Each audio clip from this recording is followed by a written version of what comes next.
Wheel. Hold on one sec. This person with my hot chocolate has been stuck in my lobby, okay, for like 10 minutes. I don't know why. Oh ho ho ho. Takedowns of the GRUs and other Russian botnets and malware networks. For example, this includes the April 2022 Cyclops Blink operation to remove GRU malware from infected devices, successfully dismantling the GRU botnet and remediating thousands of infected devices which Russia could have deployed against Ukraine and its allies. In May of 2023, the department executed the court-authorized removal of the FSB's Snake malware from hundreds of computer systems in at least 50 countries, undermining the FSB's global espionage program. And just a few months ago, NSD's National Security Cyber Section spearheaded the court-authorized takedown of a network of hundreds of compromised routers that the GRU had set up as a successor to Cyclops Blink. Even as our cyber adversaries evolve and adjust their tactics, we are taking action to counter them every step of the way. We are also bringing this proactive posture to disrupting cyber-enabled foreign malign influence operations. Just yesterday, the Attorney General announced the department's doppelganger takedown. That operation seized 32 internet domains used by the Russian government and its proxies to impersonate legitimate U.S. and foreign media organizations and to perpetrate a covert campaign to interfere in the 2024 presidential election. This followed an action a few months ago to take down an AI-enhanced bot farm that Russian intelligence was also using to disseminate information and sow discord in the U.S. and elsewhere. So today I want to thank the U.S. Attorney Barron, and the prosecutors in the U.S. Attorney's Office for the District of Maryland, and the FBI's Baltimore Field Office, the Milwaukee Field Office, and the Boston Field Office. Their dedication and partnership in disrupting this malicious activity illustrates the department's commitment to addressing national security and cybersecurity threats with action. And with that, let me turn it over to the U.S. Attorney. Good afternoon. Thank you, Assistant Attorney General Olson. My name is Eric Barron. I serve as the United States Attorney for the District of Maryland. Today, we are demonstrating our commitment to protecting national security by any legal means necessary with the unsealing of an indictment against 5 Russian military officers and 1 Russian national for their global malicious cyber operations around the world. On August 7th, the grand jury sitting in Baltimore, Maryland, issued a superseding indictment charging these 6 individuals with conspiracy to commit computer intrusion and wire fraud conspiracy. This indictment follows a June 25th indictment that charged Ahmed Segal, a Russian national, with conspiracy to commit computer intrusion related to the Whispergate attacks on the Ukraine and elsewhere in 2022. The indictment alleges that these officers are a subset of Unit 29155 of the Russian Main Intelligence Directorate, a military intelligence agency responsible for attempted deadly dirty tricks around the world, including committing cyber operations beginning in at least 2020. The indictment alleges that these individuals used U.S.-based companies as their infrastructure, but adding insult to injury, these individuals not only used tools to scan for vulnerability 63 times on a Maryland U.S.-based government agency, but they also scanned our allies throughout the world, including Ukrainian servers and servers in various other countries. Then they used the Whispergate malware, deploying destructive computer intrusions against Ukraine and other allies. These compromised systems have no military-related role, including agriculture, education, science, emergency services, and they stole sensitive data, as you've heard, including health records. So we are acting because if you violate our laws, we will seek accountability. The public needs to know about the threat posed by cyber criminals, and these criminals need to know that their actions will not be ignored. We're accepting any and all information that protects the lives and furthers our national security interests. Rewards for Justice is a State Department program that now maintains a $10 million award related to each of these individuals. I want to thank the National Security Division and the FBI's Baltimore Field Office for its consistent and outstanding partnership. And I want to thank the FBI's Milwaukee and Boston field offices for their support, along with many of our international law enforcement partners. I also want to thank our team here at the United States Attorney's Office for the District of Maryland, including our Criminal Division Chief Alicia Washington and Assistant United States Attorneys Aaron Zielinski and Bobby Golderis. Next, you'll hear from FBI Special Agent in Charge, Bill D'Abagno. Thank you.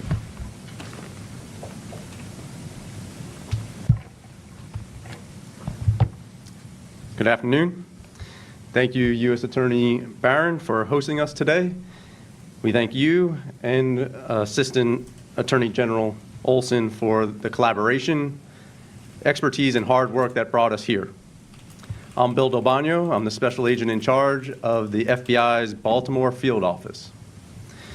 Today is about partnerships, commitment, and accountability.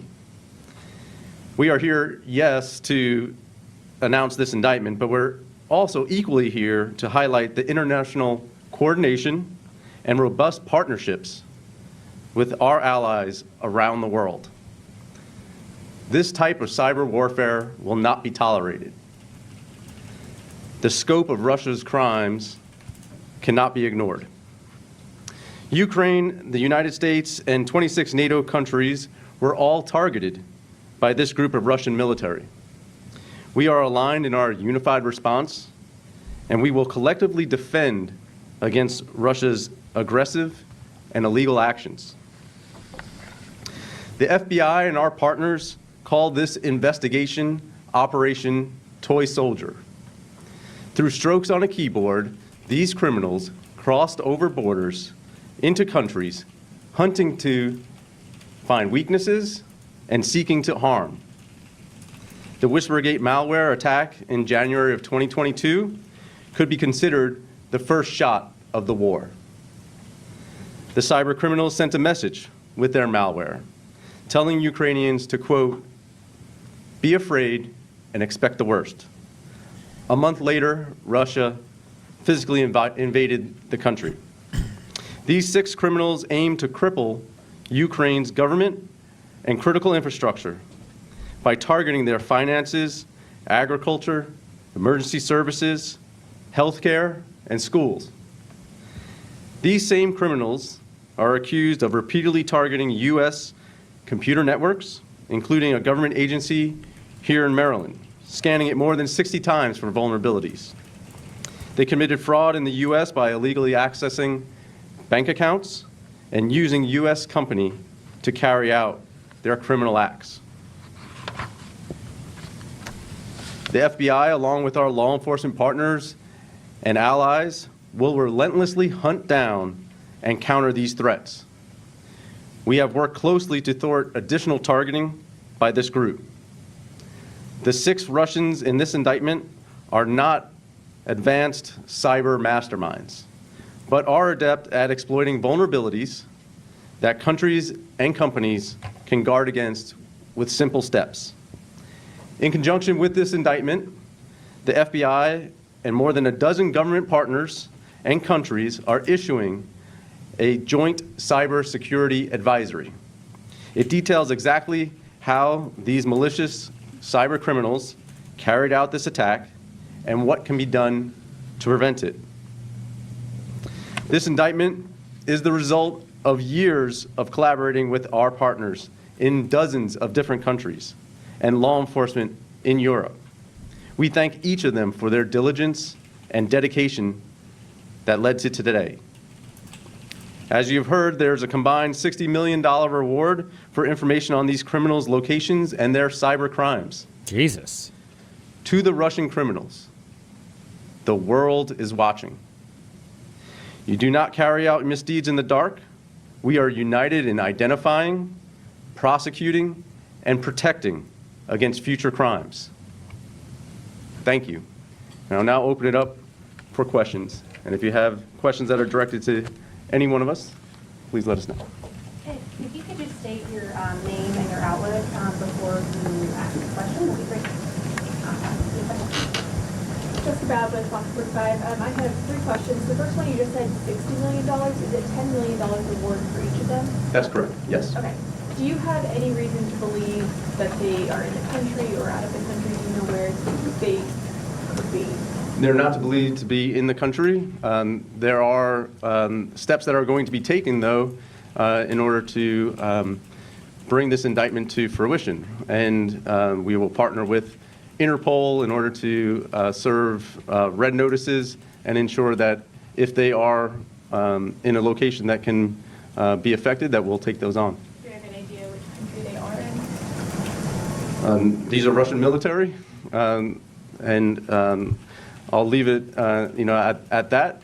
But to say that wherever they are, the important thing is that we are working with all our partners, our NATO partners, to protect against this type of action, but also to have the impact that we want to have with this indictment. And then my very last question, can you say which U.S. companies or agencies had their computer systems implicated in this? No, we wouldn't cover any victims in this announcement.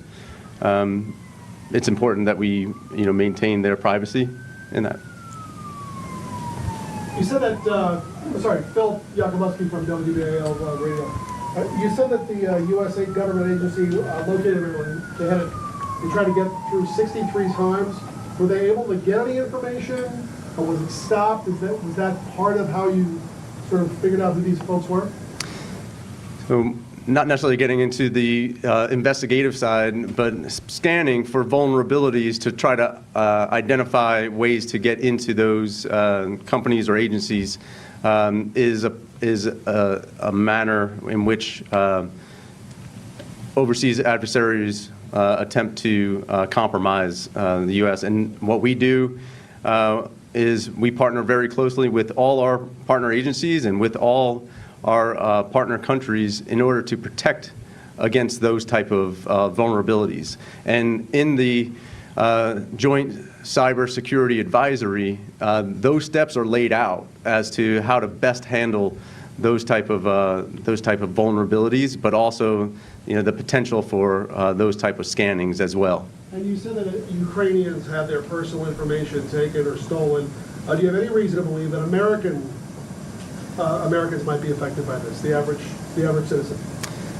I don't have reason to believe that. As you mentioned, this malware attack, Whispergate attack, on the Ukrainians, while was meant to pose as a ransomware that was meant to make them believe that they could recover their data, was in fact just destroying the computers. It was taking the data and erasing it, making those computers inoperable. They did extract that information from the Ukrainians, and that presents vulnerabilities. And that's why this is important for all of us to include, from Maryland's to Americans across the U.S., to our NATO allies, to understand that these vulnerabilities need to be protected, and that the potential of your personal information is the job of the FBI and our partners to help protect that. Oh no, it's Biden. Figure with WMAR-TV. How old is this guy? If these weren't really cyber masterminds, even if you scooped up all 6 and paid the reward, what's to keep Russia from just pushing another 6 people into their place and filling that void? What keeps Russia from doing this? Well, part of the indictment is also to impose risk and consequences to the actions that are being taken. And really, if there's a message that could also be delivered, it's to those that would potentially backfill those individuals. This isn't a place where they should seek to use their skills.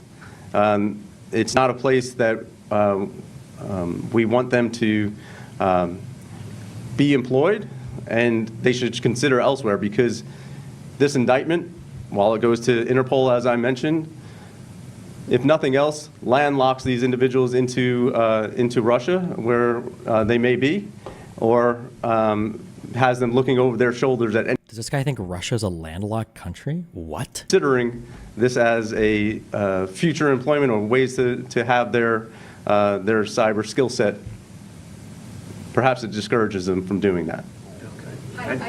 Yes. That's right. If I may, to answer your question, and a little bit, totally agree with the special agent in charge and as to why we bring this case and why we bring cases like this. First and foremost, it is to hold these individuals accountable. As Bill said, they are marked people now. We know who they are. There's a reward on their head, and we're going to pursue them relentlessly. So that's reason one. Reason two is to expose the techniques they've used, because when we put these techniques and tools that they've used into our indictment and we say we're going to back this up with evidence in a courtroom, that shows not only the Russians, but it shows our private sector partners on how to protect themselves. And then finally, the message is clear to the GRU and to the Russians: we are on to you. We penetrated your system. It feels stupid to say, okay, but by the way, this is why having your intelligence agencies being able to collaborate with your social media platforms can be important. Now, there might be a world where we're worried that Biden is telling Twitter to ban people that are supporting Trump or whatever, like the paranoid conservative delusion shit. But there is also a world where our intelligence agencies are finding people that are doing really shady shit on social media, and these guys can pass information off to Twitter or Facebook or whatever and say like, hey, you should be aware of this stuff, you know? Because these are things that the social media companies can't do. They can't investigate in this manner. We have Walter Reed, we have NIH, we have the FDA, and yes, we have the NSA. Should people be worried that their private information was part? Have you looked at the political article stating that Viktor Orban made a deal with the Heritage Foundation and a Hungarian group to pay off the U.S. conservative journalists to push pro-Putin propaganda? No. That they were being used. And what's the lesson there for every other company out there? I'm going to turn it over to the U.S. Attorney on the specifics of the case. I will just say before I do so that, you know, every federal agency, every private sector entity, is at some risk in this current environment where, cybersecurity just has to be a paramount concern. And that's why we work so hard to be good partners to the private sector in understanding the threats they face, sharing threat information with them. And again, when we have a case like this, bringing the case to bring the perpetrators to justice. Sure, just to follow up, and we can't get into investigative techniques. I can stay within the four corners of the indictment and tell you that there were dozens of scans for vulnerabilities through this Maryland-based U.S. government agency and others throughout the world. It's something that our partners, our private sector partners, the public in general should know. Whether or not personally identifiable information was exposed, that's not a part of this indictment, but certainly as a general matter, the message here is prevention and intervention. And the message by this announcement is that there are many cyber criminals out there, some sponsored by states, some state and country sponsored cyber criminals who are out to expose and get at either a government or company's information or our own individual information. And so that we should all be very vigilant in taking the necessary steps, recommended steps, best practices, so to speak, to protect our information. And quickly, are you able to say which came first? Did the private company alert you, or did you alert them that they were being scanned? Right. Again, that's kind of outside the indictment and part of our investigation. But again, part of this announcement is that is one way that we as law enforcement are able to connect the dots, so to speak, in an investigation. When we have those public-private sector partnerships, we need businesses out there, companies out there to report when things happen. We need them to be vigilant about their cybersecurity infrastructure and collaborate with us and with one another. And that way we can gather evidence and bring in indictments such as this. Thanks, everybody.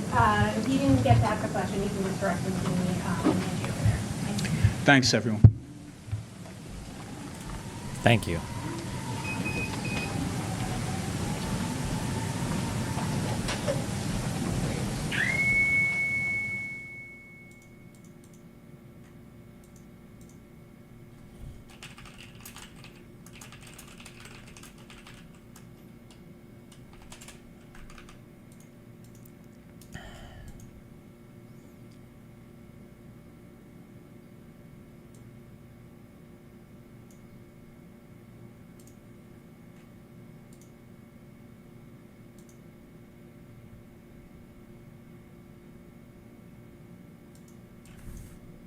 Wow.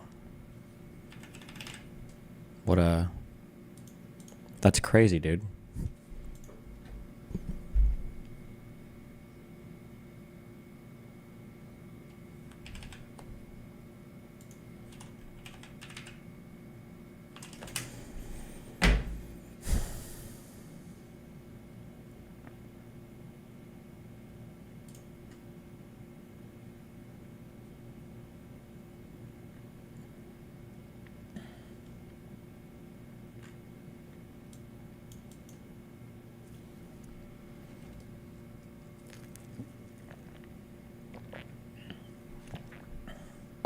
Can any of the conservative influencers be held liable? No. Lauren and her husband will be. They might already be arrested. Lauren Chen and I keep forgetting his name. Liam Chen? Actually, his last name isn't even Chen. Those two will probably be arrested, would be my guess. They might already be Liam Donovan. They might already be arrested. I don't know about any of the 6 commentators involved.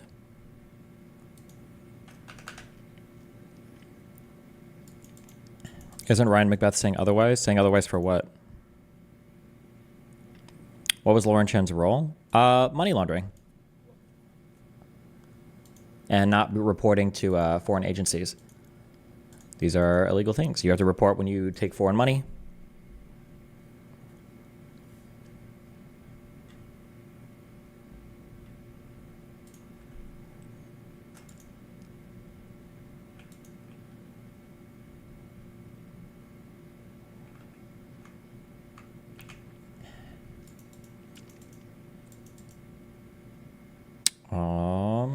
Hold on, fuck.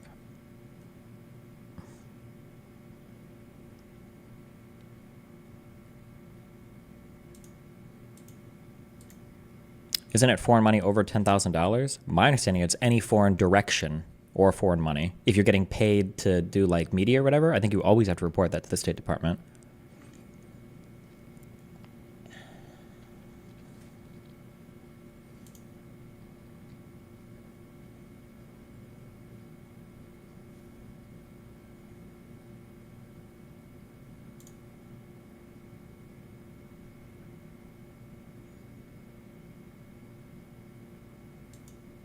They were directed to say pro-Russia stuff. Can't they be indicted on that too? I don't think that that's necessarily illegal.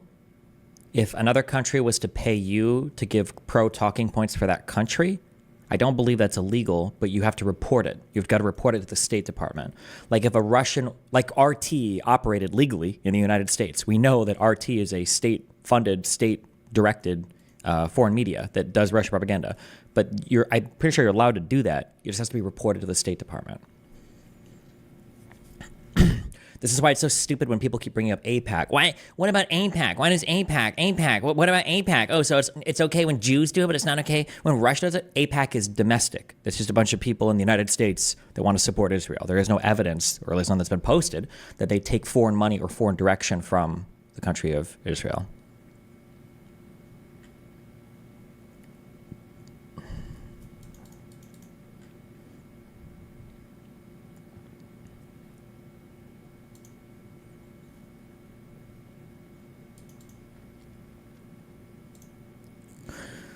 Are the only two people who were indicted the two RT employees? We're expecting Lauren Chen and the other loser to be indicted later on. Yesterday, an indictment was unsealed for the two Russian people. It's possible that Lauren Chen and her husband have already been indicted or have already been arrested. It's possible.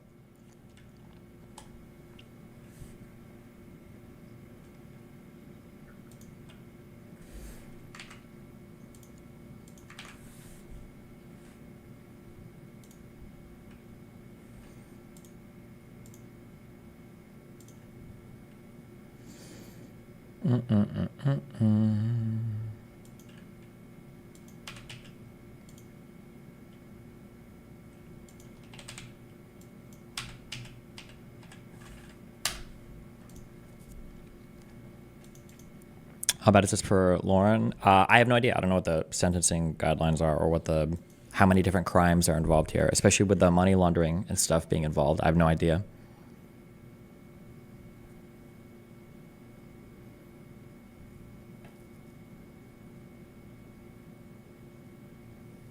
Her real name is Lauren Yusum Tam. Wait, is that her actual full name?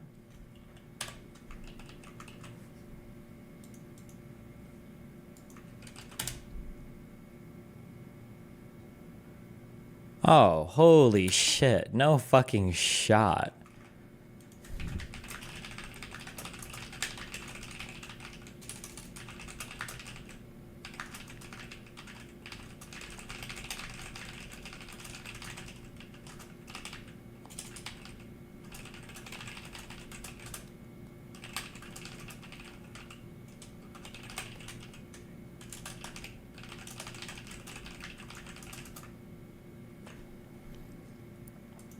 Justico kept bringing up Progressive Victory as a sort of potential analog to this situation.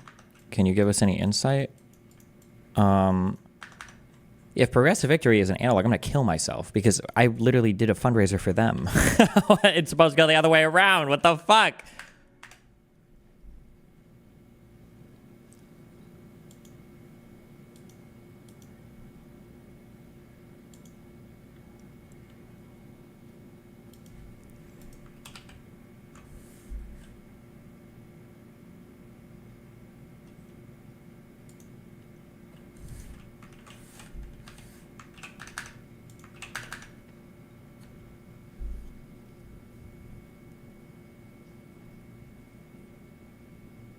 That's not the fact that it says unindicted co-conspirator 1, 2.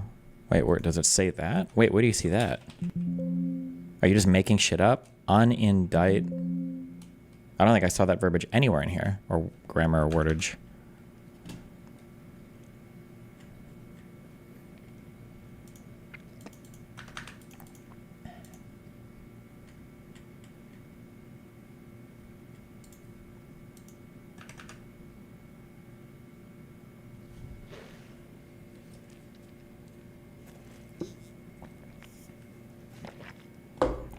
Oh, you mean the fact that it doesn't say that? Oh, huh, maybe.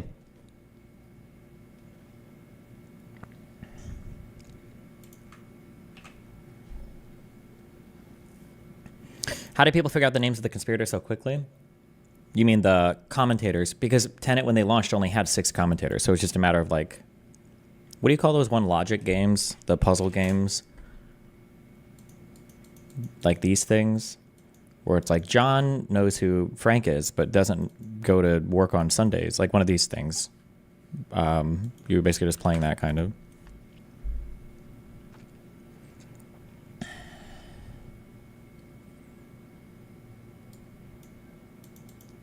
Are they called Einstein games? Logic games?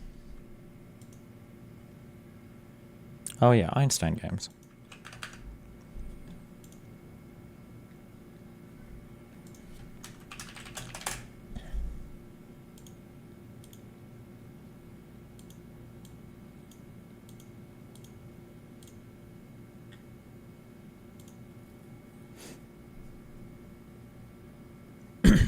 He's not even reading the chats. I read all the chats, always. Why do you guys keep saying this? Will you ever go back to your white headphones? No, these are better, aren't they?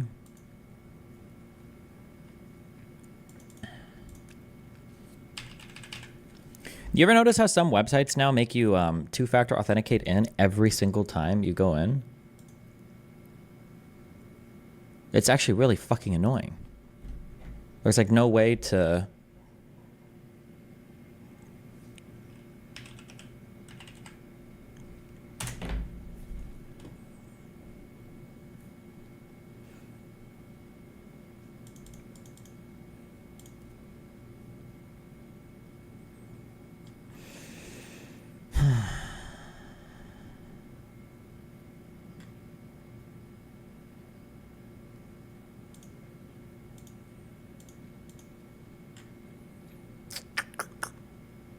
Does Apple Watch let you check the auth code? Yeah.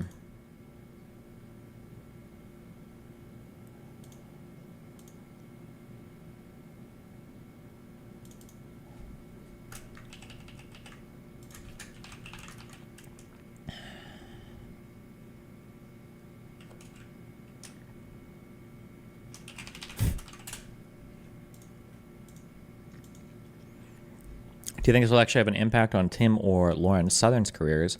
Tim, probably not. If you're a conservative, you have no love for this country anyway, and you probably think that Russia's better than the U.S. anyway. So if anything, you might even think it's epic or based, and you'll buy whatever excuse Tim sells you anyway.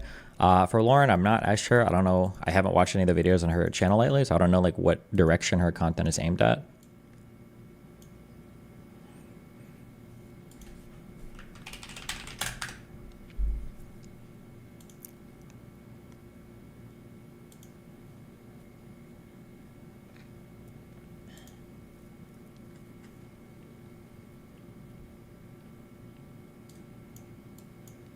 Okay, let's go through some linkers. Okay, wait, real quick. Let me just do a quick rundown on what this was, okay? I don't know if did August even put a video out?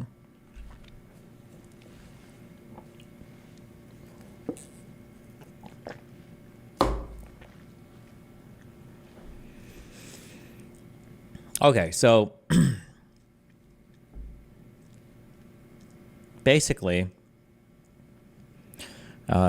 an indictment was unsealed yesterday for two Russians. The nicknames they go by are Kostya and Lena, or Lena. I'm not even going to try to pronounce these names because I butcher them constantly. But it seems like these two employees are, or these two people are working for Russia. These two people basically approached Lauren Chen, a popular YouTuber and, as of 2 hours ago, an ex-Blaze TV employee that I used to talk to a long time ago called Roaming Millennial, or I guess not that long ago. Her and her husband worked with these two people to open a media company in the United States called Tenet Media. And the goal was to have this company be kind of a money laundering operation slash illegitimate foreign influence operation from the country of Russia. These two people, the two Russian people, worked with Lauren and her husband to allegedly deceive 6 different commentators. The 3 key ones, or the 3 largest ones, being Tim Pool, Dave Rubin, and Betty Johnson. And over the course of about a year, paid these people exorbitant amounts of money to do work for this Tenet Media channel. The 3 other commentators that are mentioned are, let me see, I think I wrote all the names down somewhere. Lauren Southern is commenter 4, Taylor Hansen is commenter 5, and then Matt Christensen is commenter 6. And it's a pretty easy guessing game as you go through the indictment and you look at who was originally brought out of the channel to figure out like who was hired. So for as of what we know from the indictment, the only 4 people that have allegedly done anything wrong are Lauren, her husband, Lauren Chen, her husband, and then the 2 Russian operatives. The amount of money that was paid here was insane. Apparently, Dave Rubin and Tim Pool were getting paid $400,000 a month to publish videos on on this channel that has 300,000 subscribers and whose average video is getting like 5 to 10,000 views. So Dave Rubin here is getting paid $400,000 a month to create videos that get 700 views, 600 views, 1.6 thousand views. Good job, Dave. 741 views. Sorry if you think it's lagging. It's not 741K. It's not 741,000. You're not missing words there. It's just 741 views, okay? We could all click on a video right now and 10x the views on some of the videos that Dave Rubin is getting paid hundreds of thousands of dollars a month to produce. In one of these videos, he calls me a cuck. So I can say there are Russian state-funded anti-Destiny cuck jokes.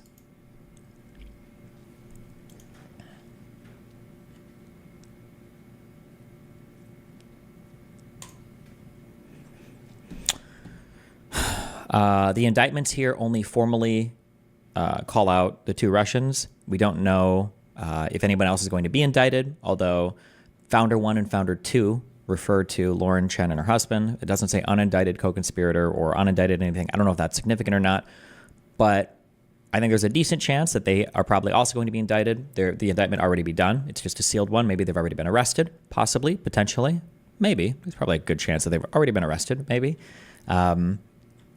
And I think that some of the evidence in this article, or not article, I'm so sorry, some of the evidence in this unsealed indictment is against just those two individuals.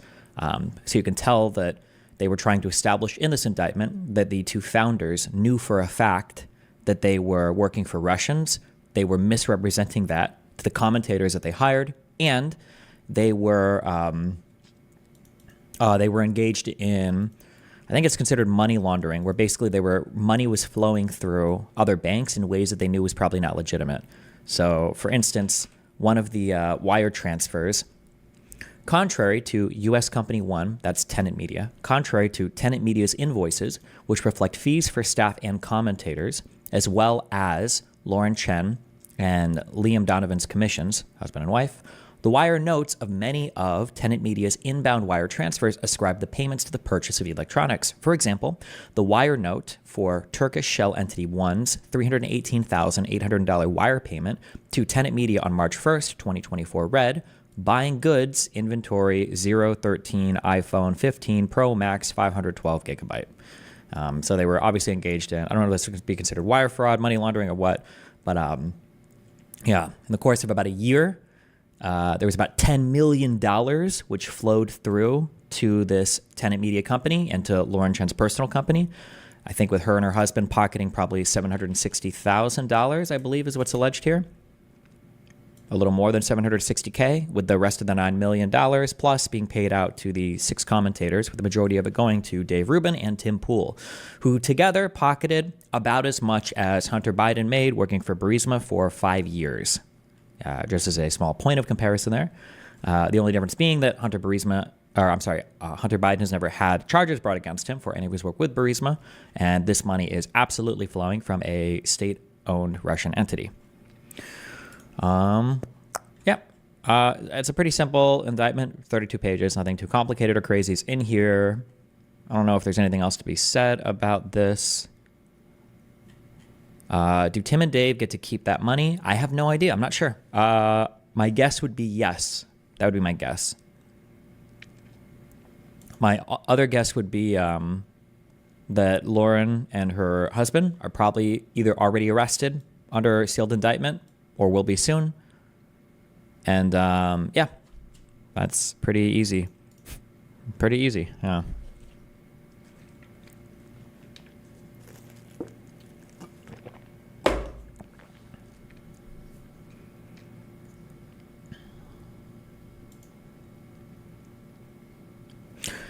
Is your sense that the commentators will walk away from this without a scratch? In general, yes. I don't think this will affect any of the commentators too much because conservatives have no standards, conservatives have no values, and conservatives have no patriotic allegiance to the United States or to Canada. So at the end of the day, none of them will give a fuck. Despite the fact that this is, and again, we should make there's a whole list of things where the conservatives are doing the actual thing that they have conspiracies around the left for doing, right? Like, This is the deep state. Argue it's just the states in Russia. This is what far right people accuse Israel and AIPAC of doing, right? This is what's actually happening. Yeah.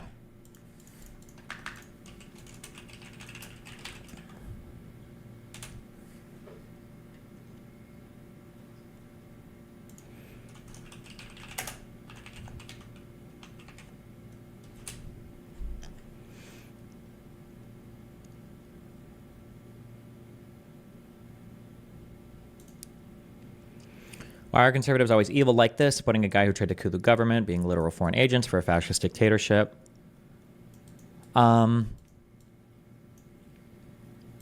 It's actually saying hold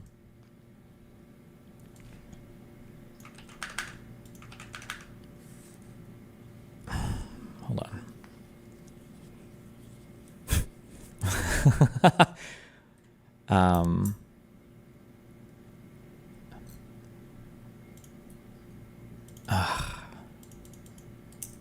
Fuck. No, there's okay.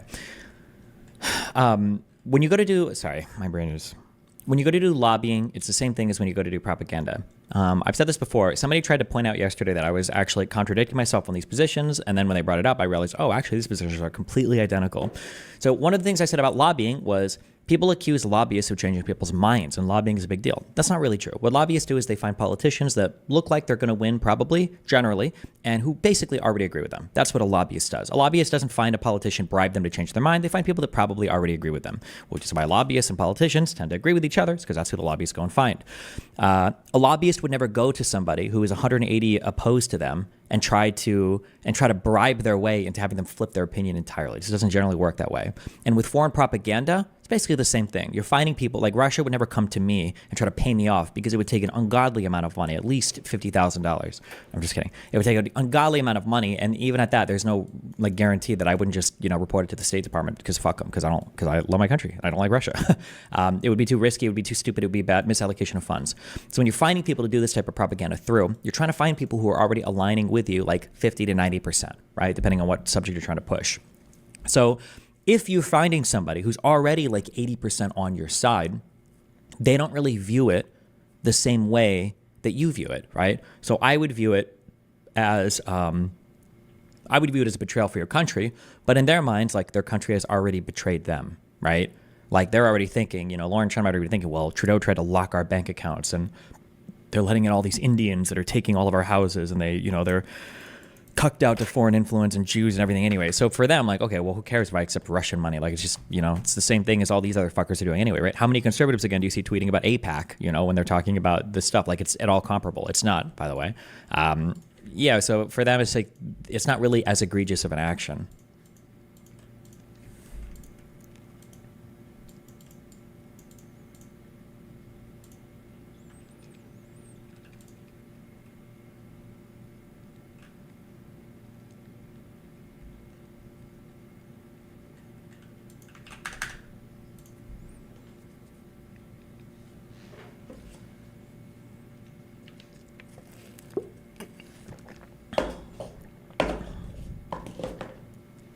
Mike from PA is alleging that you were friendly with all these people and very late to recognizing that they are traitors. What an idiot he is. Yeah, so one, I've been calling this shit out for a long time, number one. Okay, so fuck him. Longer than he has, by the way, because remember, a lot of you guys don't know this, but the far, far left also don't like Russiagate.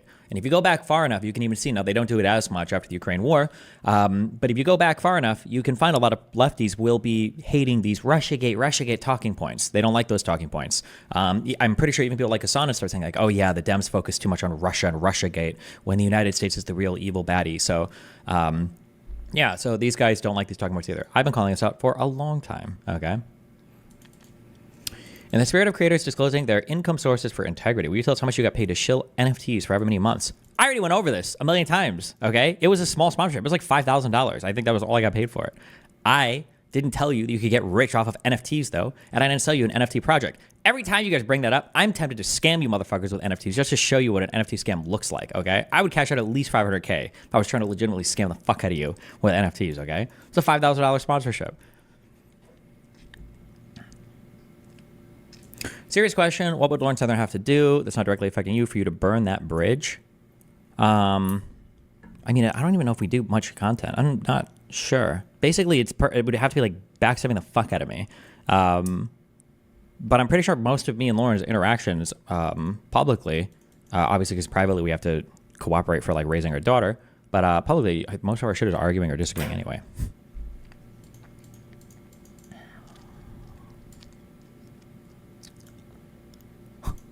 Wow. Ask me about this all of this shit again in like 3 months, okay? I will say, okay, and if any FBI leaker is listening to my shit, okay, well, never mind, fuck, because this is never gonna happen anyway.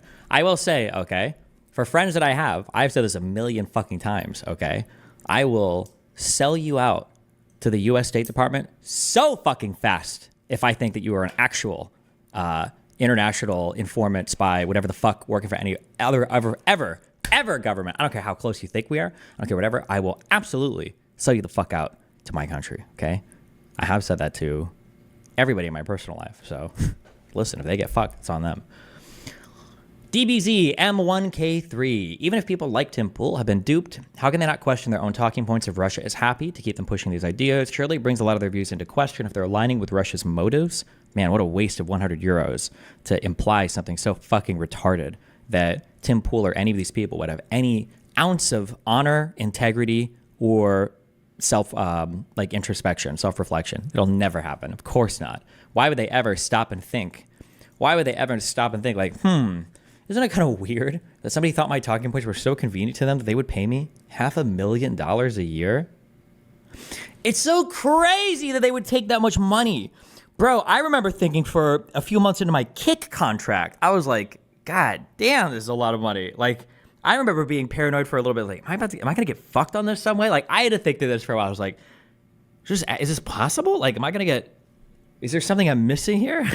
I mean, I figure it comes from the gambling stuff, I would imagine. But also, they don't dictate any content to me. And they fucking ban me. Just kidding. I love you, Kick.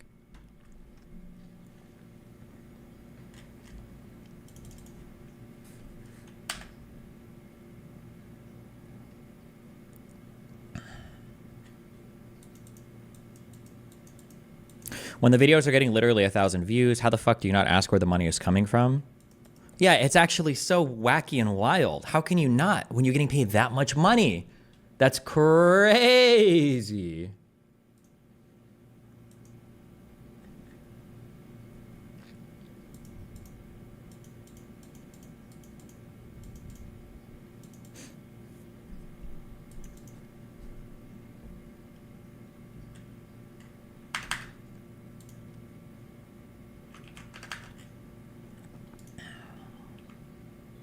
Over under on them knowing. I'm 95% confident Tim Pool had some idea. On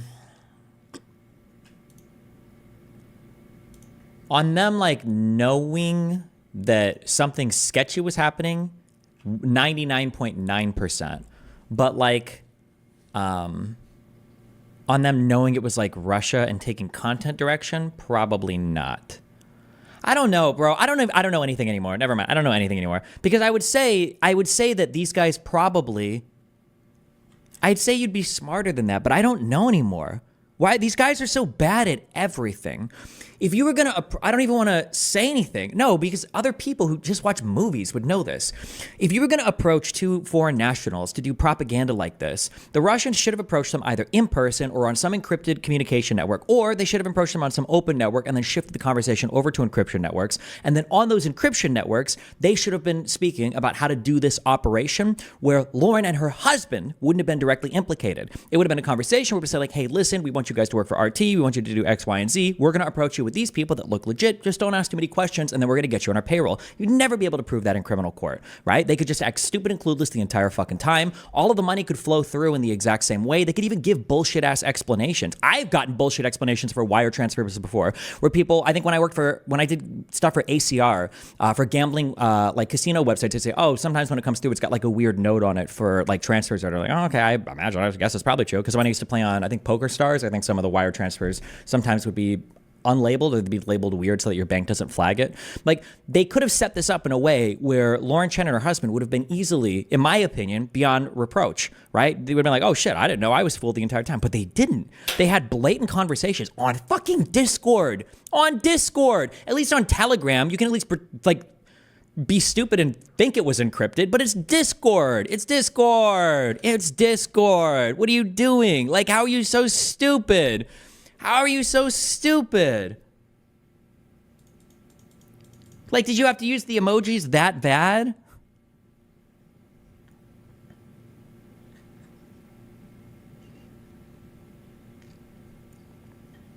Could it be that the Russians intended for them to get caught? Isn't it destabilizing of the biggest creators getting caught? Kind of. Maybe, yeah. I mean, technically it all benefits them at the end of the day, yeah. And the Russian people, they used fucking Gmail and Discord and all that shit as well, yeah, so who knows? So where do we go from here? I mean, it's pretty clear Russian influence doesn't scare conservatives to how many people came to these people's defense. Here is the problem, okay? This is the issue right now, is we are divided into two countries.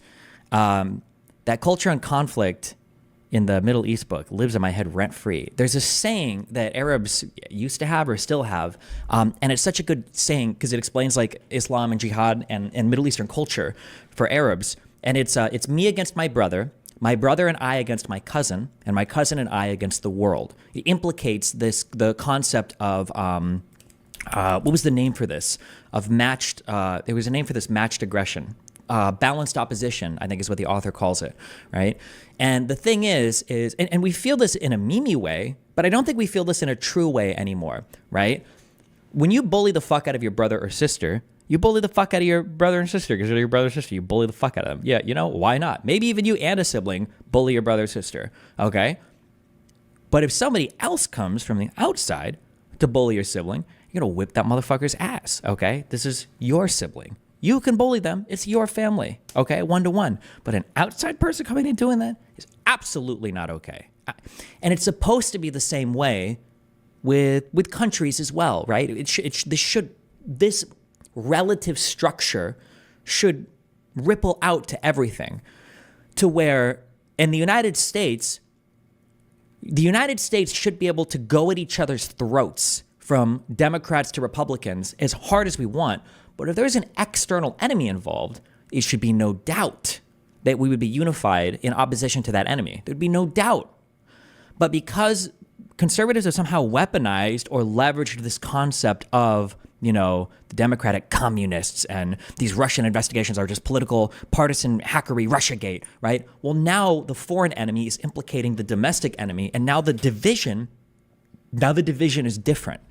And we're not unified at home at all. We're not unified at home at all. Yeah, but the problem is that Republicans are literally an internal enemy. That's fine. That's okay. The Democrats and the Republicans should be able to be internal enemies to each other, but we should recognize that when there's an external threat, you don't side with the external threat ever. That's crazy. That's insane. That, like, somebody going to beat up your little sister or little brother and then you join the other person? That should be inconceivable. It should be inconceivable that would ever happen. But that is what's happening, right? It's not good. It's not good.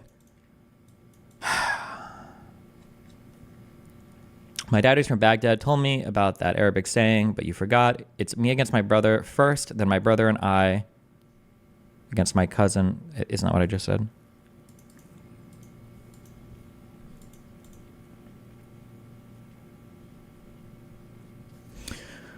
Would you support Russians leaking Trump campaign internal memos if it led to his defeat in the election?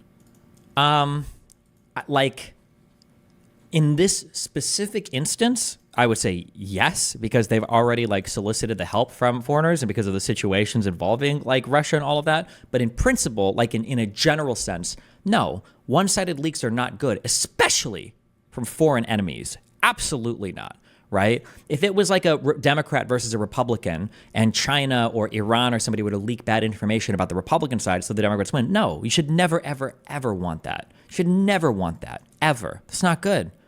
Although Republicans cheerlead it when Julian Assange did it to the Democrats, even when Julian himself explicitly said he wouldn't leak information on Trump, which he did explicitly say. his excuse was, well, Trump hasn't done anything privately worse than what he's done publicly, so we're not going to leak anything about him.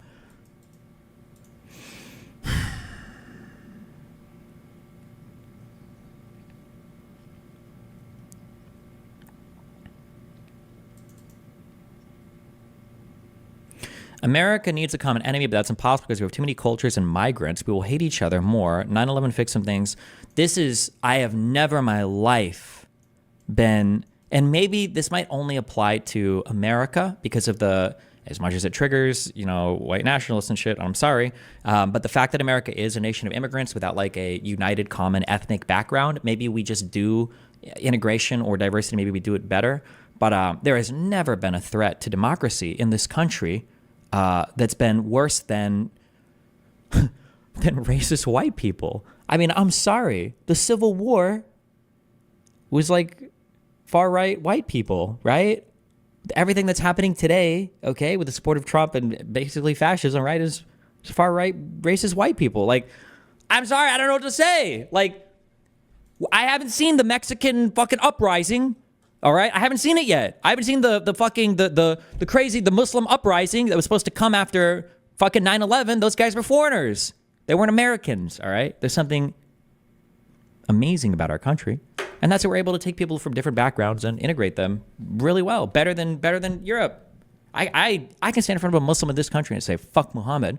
All right, I don't know if I can do that, even in Europe. But that's because none of the Muslims in the United States that even say they're Muslims. It reminds me of like Hassan saying, I'm culturally Muslim. Like, what do you mean you're culturally Muslim? What is that? Do you like keep halal or whatever? Like, no. Usually, 99% of the time, it just means they don't eat pork because they just didn't grow up eating it.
I walk by this, every time I go to the package room, there's always like random boxes on the floor, and I walk by this stupid fucking box.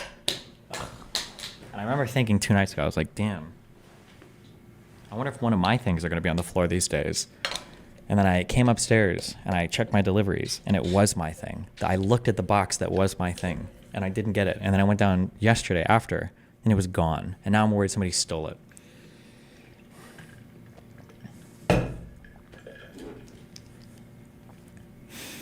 Ugh.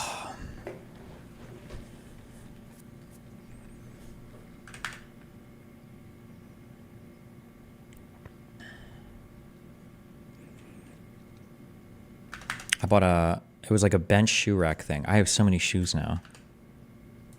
I feel like a girl. So I bought like a bigger shoe rack that's like a shoe rack bench thing. But now I don't have it because somebody took it. Fuck me.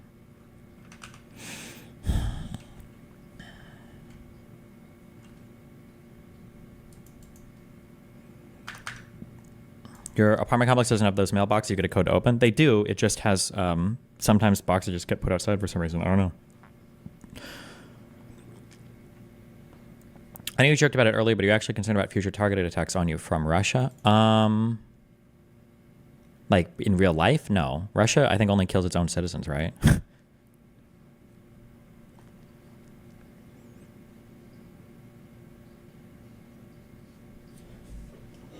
That's not funny. I'm sorry. I shouldn't have laughed at that, but I'm pretty sure I am.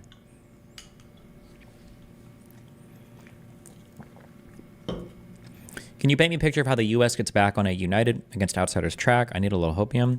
Hopefully once Trump is gone. The populist shit is brain rot, because what populism does is it turns you against your own government. And your government is just like, your government is, it's so important. Your government is like the embodiment. In a democracy, your government is the embodiment of the will of the people. And if you hate the government, it's easy for that to become a hatred for the people and for your country. And then it's easy for that to turn into, you know, thinking like everybody's either the same or that your other countries are better than your own, right?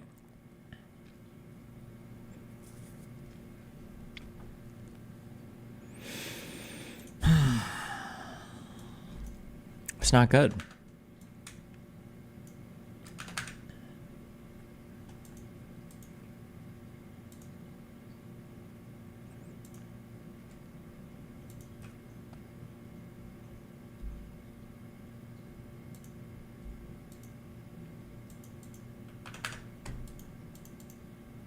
I think Elon is ruining America more than Trump right now. Elon is having an insanely negative impact on America. I see that some countries are banning X. Dude, Elon Musk is the saddest fucking example of everything. Oh my God. It is so horrible what has happened to Elon Musk. Let me reiterate, okay, that for as much as I hate this fucking man, and I do hate him, I think he's an evil I need to stop saying evil. He's just very, very, very bad for the health of this country, okay? Regardless of your feelings, and regardless of how much I shit on the QA of the cars and the fact I just don't like electric cars in general, Tesla was awesome, okay? Elon brought the United States back to the world stage in like 3 different ways. Tesla was awesome. The U.S. was like the leader in something that should have been celebrated by every American because it's green, right? It's electric vehicles. It pushed forward electric vehicles on this planet by like 10 years, all right? Like Tesla, the concept and the execution, right, was really phenomenal. It was awesome. Sending rockets into space again was awesome, okay? Having Americans going to the ISS on American-made rockets, that's awesome. That was headed by a company, not to trigger the right, okay? But this is a fucking immigrant, South African immigrant that came to the United States and founded a company here. Why? Because the United States is fucking awesome, because we've got one of the best. Did we watch this on stream, or was I listening to somebody talk off stream, where somebody said the thing I like about the United States, it might even have been Tim Pool. Who said this? Somebody said the thing that I like about the United States the most is that it allows you to become the best version of yourself, which I think is true. Wait, did I say African American or South African? I thought I said South African.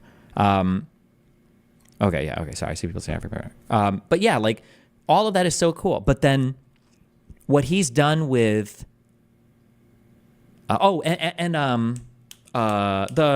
satellite Starlink. That's also really cool. As much as we don't talk about it here, and maybe a lot of you guys don't use it in cities, and maybe I'm overplaying it a little bit, I've heard really positive things about Starlink from people that live outside of major cities. That in areas where you traditionally just got dog shit fucking internet, or when you're traveling or hiking, or you're in areas where you just don't have an internet connection, Starlink has been a really phenomenal deployment of satellites for the purposes of internet in a way that like satellite internet delivered around the world just had never been done before.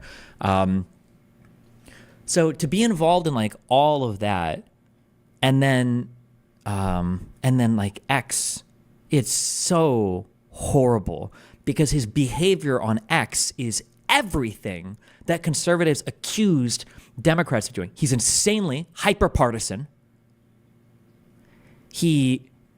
I'm not going to say he algorithmically favors right-wing content because I don't think that's true, but he absolutely promotes right-wing content on his own Twitter account, which is the largest Twitter account on the site, right? I think, isn't he the most followed Twitter account? And he's retweeting or replying to that end wokeness and the, who's the one that doxes all the people, the libs of TikTok? He reposts like AI images of Democratic candidates. He's like outwardly and avowedly politically partisan. He took a public company, made it private, so we have no more insight into it anymore. We have no idea what the fuck is going on with that company. It's just, and it was one of the largest. Is it the largest news social media site? I say that, but Facebook still has a surprising amount of news that gets posted on it. It might have been. It was one of the largest news sites. To take it and destroy it so much is just unbelievable. It's so unbelievably horrible. My God. Like, yeah, he turned one of the largest social media platforms into like a Nazi safe haven. It's just unreal.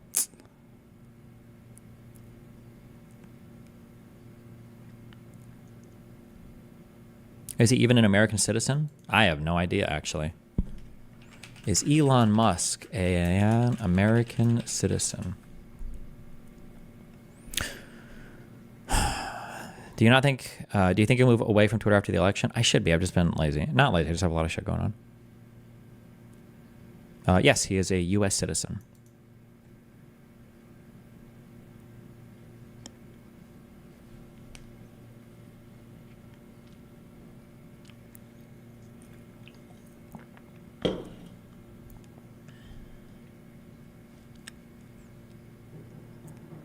It would be so much more understandable if it were at least a true free speech platform, but he shoots himself in the foot when he targets you for removing ads and shit. Oh, sure. Or I was just going to say just like the blatant promoting of all right-wing content. It's just like insane. But, okay.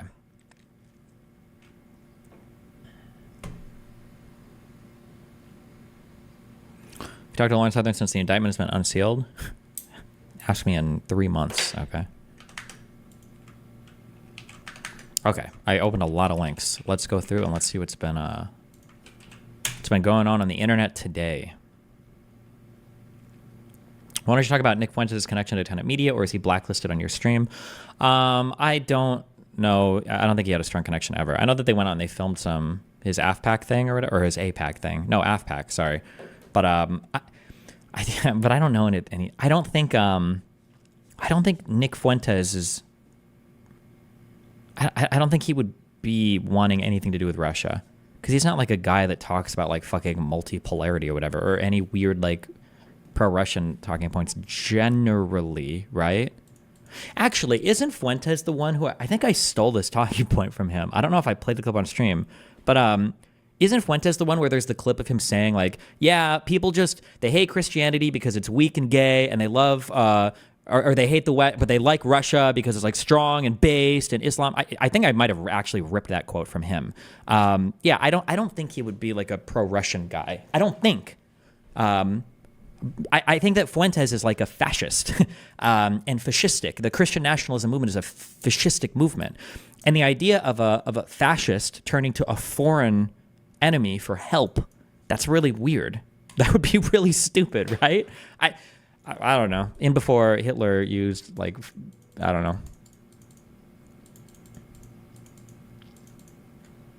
I'm not sure. I don't know.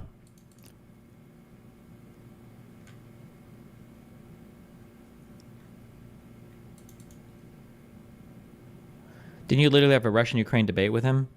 Yeah, we did, but people on his side are going to be very isolationist and very anti foreign intervention. But I don't think it's because he super supports Russia. I just think he doesn't want the United States. And also Zelensky is Jewish, and there's all the Israel shit and everything. So Fuentes is on record saying if China and America went to war, he would support China. He's not pro-American. I'd have to watch that, because I wonder if he means like he wouldn't support America in its current state now. I'm not saying it's impossible. I'm not saying I would say it's a 1% chance that, or it's a 0% chance that Fuentes would. It doesn't seem like it would be aligning with his interests a lot in terms of what he would want to accomplish. Although, to be fair, after his fallout and after the disastrous Ye shit, he might be desperately looking for any foothold back into political life. He really, really, really fucked himself. He really fucked himself. I said he would. I told you what would happen, and it did happen. He super fucked himself.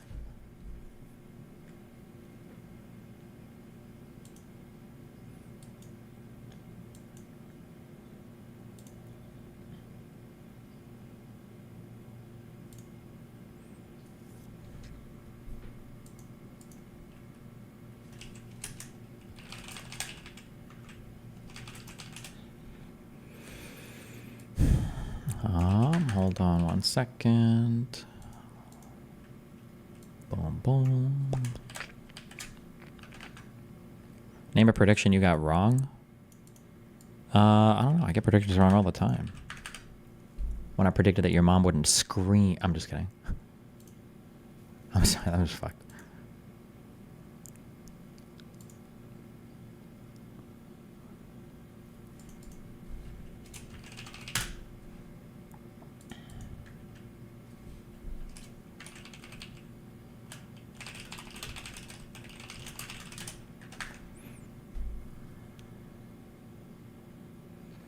It feels like the DOJ indictment is a major blow to trusting/relying on alt/independent media, but they are practically immune to having any sort of integrity issue. I hope it is. What I do, you have to understand this, okay? You have to understand this. You have to understand this, all right? I have a very, very, very good, okay, listen, generally I try to glaze myself because all you guys shit on me and everybody else shits on me, okay? What I do as far as research and investigation goes into the issues that I talk about, it is truly like the very, very, very first level of doing actual research. It's like I say that like even I see you guys will post like, oh, Destiny does like hundreds of hours of research or does like 8-hour streams. Not really. We probably do like 1 to 3 hour streams reading stuff at the end. Maybe it's like a 6-hour stream if we're like super driven on some day. For the most part, I don't even really do that much. And I'm already like ahead of every other independent media person in the world easily with the amount of research I do. Guaranteed, 100%. I'll put I'll debate anybody in the world on Jan 6th, and I know I'll win. I'll debate anybody in the world on vaccines, and I know I'll win. I'll debate anybody in the world on, I'll debate Mearsheimer on Russia, Ukraine, and I know I'll win. And it's not because I'm an ultra super intelligent person that just grasps every fucking fact that and it's not because I do a fuck ton of research. It's just because I read like a little bit, just barely, a little bit, okay? Barely a little bit. I think I'm pretty exceptional in some ways, but like to be like the best in the world at what I do, I don't think I'm that exceptional. But the competition, the playing field is just so horrible. It's just, yeah, the standards in alternative media are non-existent. The bar is in hell, okay?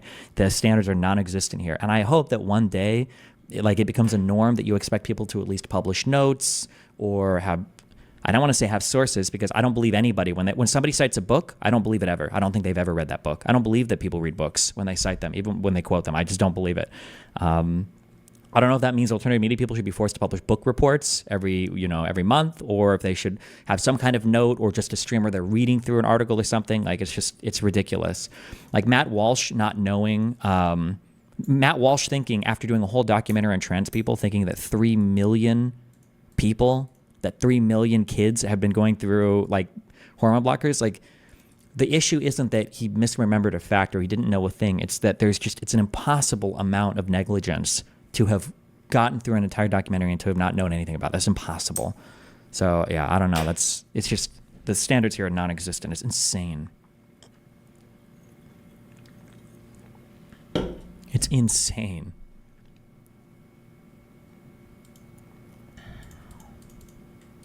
Okay.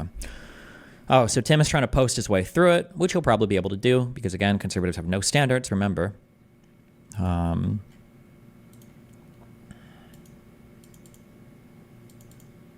Are people in mainstream media doing your type of research, like reading indictments? Sometimes they do, but they bring on experts. We've watched some where I'm like, oh, this lady, she must be a lawyer, or she like really knows what she's talking about. The nice thing about this type of thing, and this is probably one of the areas that I excel in, is you're supposed to bring in experts to talk about things. Like, oh, you're a lawyer, you email me, you want to hop on stream and argue about things? Okay, cool, come on. Or, oh, you're a guy that has done research here. Oh, okay, we'll come on and chat, right? That's like the benefit of having a platform like this. Also, remember, and people forget this too, okay? The reason why I am able to win debates or why I can sometimes come off well-versed in things, it's not because I'm pretending that I have the ability to learn every subject. I'm just regurgitating what I've seen either the field in general as a consensus say or what I've read like an expert say. That's all I'm doing. My only job here as a generalist, right, is to synthesize what other people have said and then give that to you. Not pretend that through that synthesis I've gained some deeper insight, into the field, or I'm going to tell you why all of these guys are actually incorrect and I could give you like the one true key insight. Like it's just a synthesis of like other people's information. That should be all you go to somebody like me for. I'm not super well, read into any particular field or like super deep dived into any particular field. Like I'm just here synthesizing information for you. Yeah. But that's the whole point of having like, oh, here's our correspondent for whatever. I'm starting this on this Saturday because I want to use that studio downstairs more, and I need to do a weekly segment. And Erudite and I have been talking about other things too. Like I'm just trying to figure out. I think on Saturday I'm starting. I'm going to do an hour and a half in the morning. I'm just going to do it on the studio. I don't know if I'm going to live stream this or if it just go straight to YouTube. But I'm going to do 3 30-minute segments where I have Pisco give us a weekly thing in like big legal cases. Josiah gives us a weekly review in like big media stories, and then Lonerbox gives us a big weekly review for foreign media stuff, like what international stories have happened. I want to try doing that an hour and a half every morning on Saturday, so 30-minute segments with each of those 3 people, and we'll see how that goes for a while. And I can start using that studio downstairs for more stuff.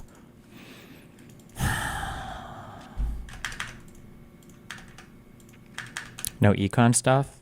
I thought about bringing in, I don't think I've ever heard a Kano boy say anything stupid. I don't think. I thought about that, but I decided not to yet. We'll see. It's already an hour and a half. We'll see.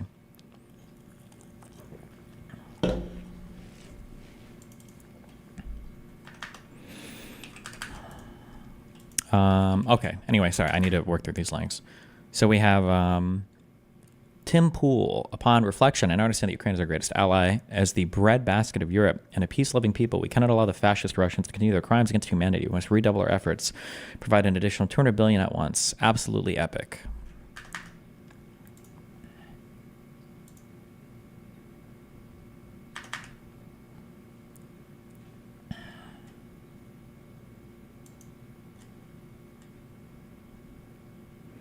That tweet you have on screen is baffling. It took a PR mess for him to understand Ukraine. Wait, no, he's memeing. This is just a meme. He's just like shit posting now.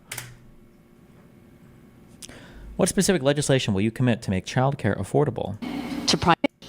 If you win in November, can you get George Hotz and Jason Calicone on your podcast? Email Erudite or contact Erudite for podcast suggestions. If you win in November, can you commit to prioritizing legislation to make childcare affordable? And if so, what specific piece of legislation will you advance? Well, I would do that, and we're sitting down. I was we had Senator Marco Rubio, and my daughter Ivanka was so impactful on that issue. It's a very important issue. Wait, I need to stop reading chat. I'm sorry.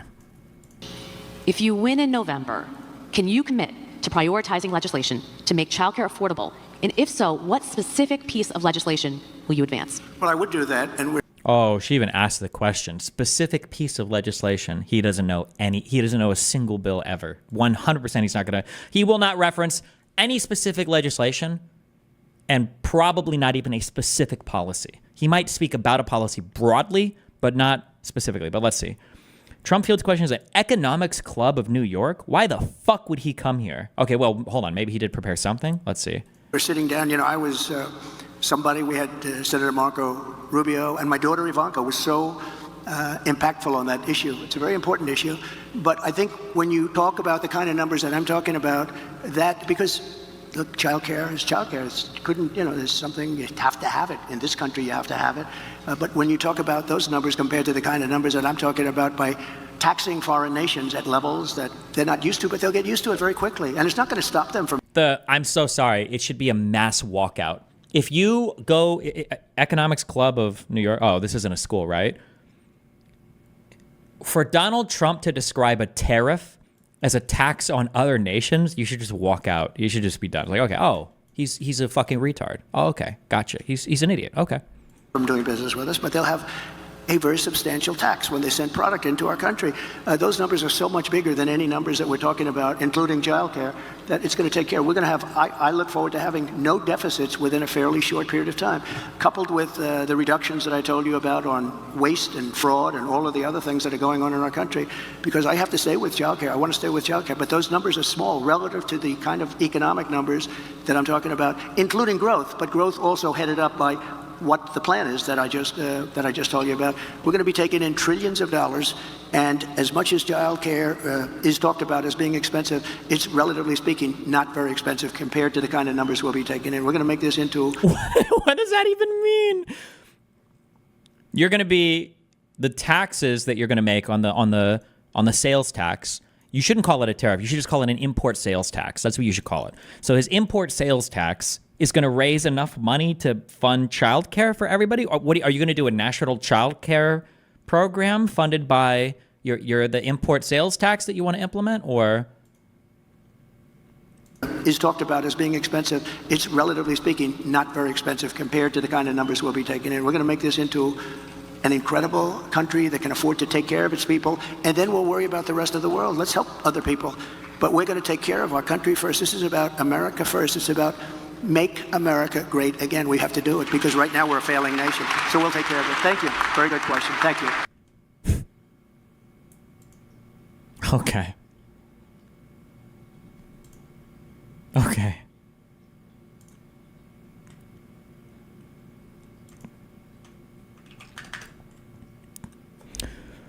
What specific legislation would you commit to make childcare affordable? Well, I would do that, and we're sitting down, we had Marco Rubio and my daughter Ivanka, but I think when you talk about the kind of numbers that I'm talking about, that because the childcare, you couldn't, there's something, you have to have it in this country, you have to have it. I want to stay with childcare, so we'll take care of it. Thank you.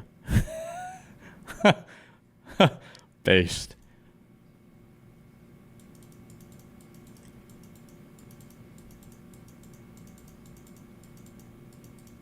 Biden's biggest flaw was saying too much. Trump has mastered the art of never saying and just putting in other stupid fucking filler sentences there instead. Jesus.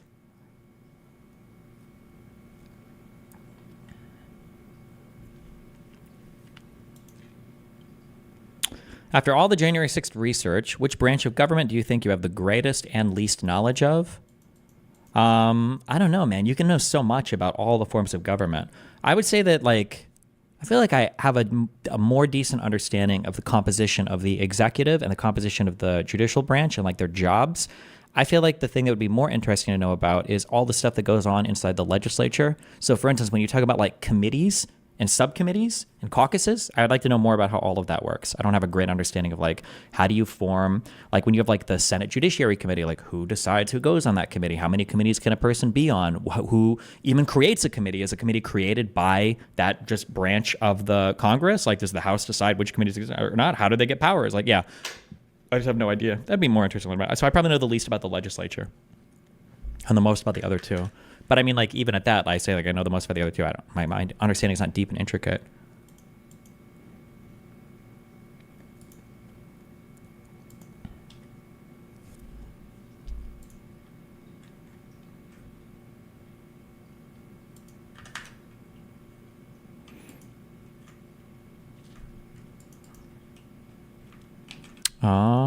Okay. Just going through links I've opened. Don't know what the fuck this was or why we opened this.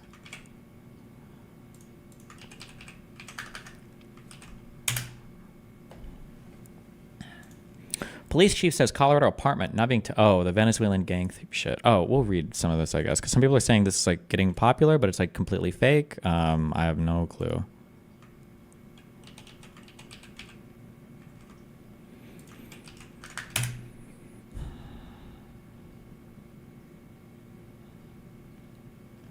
Hey, Destiny, how do you research financial things like tax programs, and how do you determine which economic policies are more effective than others? It all seems so confusing to me. It is confusing, and it's very difficult. Like, economics is like very confusing and difficult. I mean, the best thing to do is to see like what's already been implemented and how has it turned out. But econ is hard.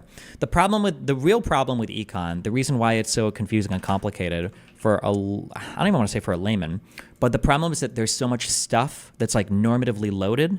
And when I say normatively loaded, what I'm saying is there are ethical statements tied to everything. And it makes it very hard for an ordinary person to go in and figure out, like, is this good or is this bad, right?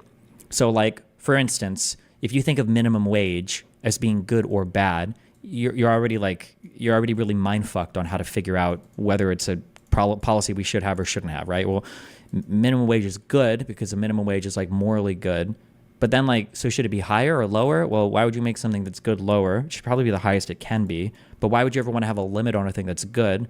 Is too much of a good thing a bad thing? Or like, it's just like, yeah. And there are so many things like that in econ where, like, taxes are good and taxes on wealthy people are good. So as much tax on wealthy people as possible, more taxes. And it's just, yeah. Just go in and understand there's, like, pros and cons to almost everything, and then see what pros you want, see what cons you can bear. And yeah, but there's a lot. You think Kamala will walk back price controls? It should objectively. I don't even know if Kamala ever has even suggested strict price controls. I think that Republicans blew that way the fuck out of the water. But things like strict price controls, I'm never really worried about from a leader, at least not from a Democratic leader, because I know that they'll never come true, because there'll be too many people saying this is a horrible fucking idea. Please, God, don't do this. So, yeah, it'll just never happen. I'd be more worried about price controls coming from Trump, because nobody in the Republican Party would ever stand against Trump. They have to go along with everything. So I'd be more worried for a Republican having a bad policy take that would just be horribly economically destructive. But a Democrat, I don't think would do it, because there'd be too many people in the party saying, like, hey, you're going to blow our shit up. Like, former 2016 Trump campaign advisor charged over working for sanctioned Russian TV.